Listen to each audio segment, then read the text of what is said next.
नमस्कार, आर खबर में आपका स्वागत है। श्रमिक विरोधी नीतियों के खिलाफ आसनसोल में ट्रेड यूनियनों का प्रदर्शन। चारों लेबर कोड रद्द करने समेत एमएसपी, न्यूनतम मजदूरी और रोजगार की मांग, डीएम कार्यालय की ओर निकला मार्च।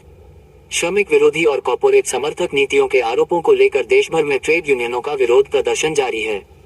इसी क्रम में सोमवार को आसनसोल में भी कई श्रमिक संगठनों के कार्यकर्ता और समर्थक सड़क पर उतरे। आसनसोल के जीटी रोड स्थित बीएनआर मोड़ पर प्रदर्शनकारियों ने सड़क जाम कर केंद्र और राज्य सरकार की नीतियों के खिलाफ जमकर नारेबाजी की। इसके बाद आंदोलनकारी जुलूस की शक्ल में पश्चिम बर्धमान जिलाधिकारी कार्यालय की ओर रवाना हुए। प्रदर्शन के दौरान आंदोलनकारियों ने चारों लेबर कोड को तत्काल रद्द करने की मांग की। उनका आरोप है कि ये श्रम कानून श्रमिकों के हितों के खिलाफ हैं और इनमें कॉर्पोरेट एवं मालिक पक्ष को अधिक लाभ पहुंचाने का प्रावधान किया गया है।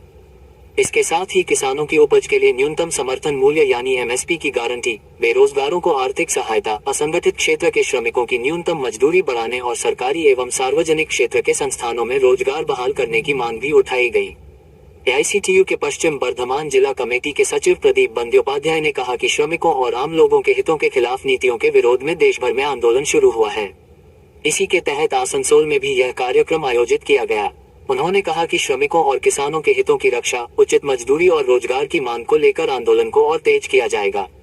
प्रदर्शन के दौरान केंद्र की भाजपा सरकार और राज्य की भाजपा सरकार की नीतियों के खिलाफ भी नारे लगाए गए। आंदोलनकारियों ने कहा कि श्रमिक, किसान और आम जनता के संयुक्त आंदोलन के जरिए ही इन नीतियों के खिलाफ मजबूत प्रतिरोध खड़ा किया जा सकता है। एआईसीटीयू समेत कई श्रमिक और विरोधी संगठनों के संयुक्त आह्वान पर आसनसोल में ये प्रदर्शन और सड़क जाम कार्यक्रम आयोजित किया गया। संविधान हाथ में लेकर इसीलिए किया गया है कि भारत का जो संविधान, इसका एक यूनिक फीचर है।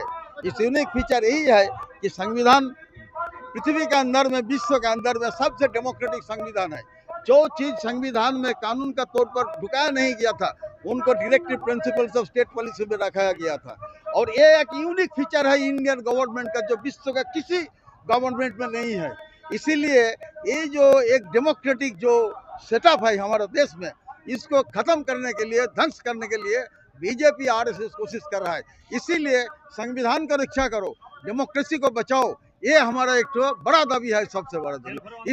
इसीलिए जेल भरो, कानून तोड़ो, ये आंदोलन हम लोग किया है। हमारे उद्योग को खोलना है, कृषि का जो फसल है उनका दाम ठीक से देना है, ट्रेड यूनियन कानून को रद्द करना है, सांप्रदायिकता को रोध करना है। ये सब कुछ हम लोग रोक दिया गया, बैरिकेड में रोक दिया गया, बैरिकेड में यहाँ पे रोक दिया गया। अभी तो क्या करेंगे हम लोग, कुछ लोग वहाँ पे खड़ा है और हम तो इधर में आ गया था।